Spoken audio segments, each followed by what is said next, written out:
عرب خطے میں ایک کشیدگی کا ماحول ہے۔ سعودی عرب اور ایران ایک دوسرے کو ایک آنکھ نہیں بھاتے، جبکہ سعودی عرب کے تعلقات قطر سے بھی ٹھیک نہیں۔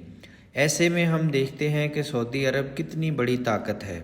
رقبے کے اعتبار سے سعودی عرب دنیا کا 13واں سب سے بڑا ملک ہے۔ سعودی عرب خام تیل برآمد کرنے والا سب سے بڑا ملک ہے۔ وینزویلا کے بعد سب سے زیادہ ذخائر بھی سعودی عرب کے پاس ہیں، لیکن یہی تیل کے ذخائر سعودی عرب کی کمزوری بھی ہیں اور اس کی طاقت بھی۔ طاقت اس طرح کہ یہ سعودی معیشت کو بہت بڑا ذرائع مبادلہ دیتے ہیں، اور کمزوری اس طرح کہ قدرتی وسائل کسی ملک کی ترقی کے دیرپا ضامن نہیں ہوتے۔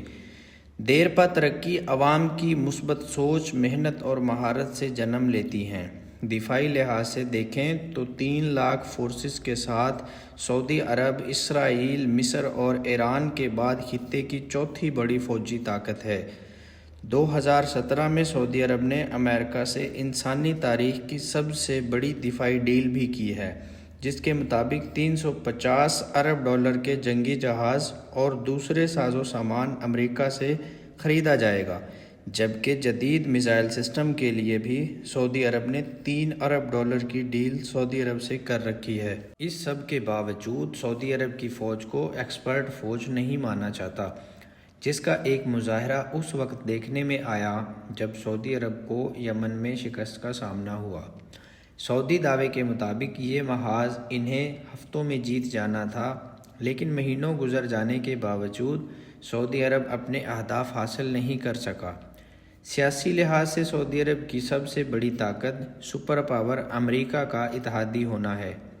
1930 میں آل سعود کے سربراہ محمد بن سعود نے سعودی بادشاہت کا آغاز کیا تو اس وقت امریکی صدر روز ویلٹ سے ایک تاریخی دفاعی معاہدہ کیا، جس کے مطابق امریکہ سعودی عرب کا تحفظ کرے گا اور بدلے میں سستا تیل حاصل کرے گا۔ سعودی عرب کی دوسری بڑی طاقت دنیا کے دوسرے سب سے بڑے مذہب اسلام کے مقدس ترین مقامات کا سرزمین پر ہونا ہے۔ یہ بات دنیا بھر کے مسلمانوں کے دلوں میں سعودی عرب کا ایک خاص مقام پیدا کرتی ہے، جبکہ ہر سال حاجیوں اور عمرہ زائرین کی خدمات حاصل کر کے اپنی ساکھ کو برقرار رکھے ہوئے ہے۔ مختصر یہ کہ سعودی عرب عرب خطے کی ایک بڑی معاشی طاقت اور درمیانے درجے کی فوجی طاقت ہے۔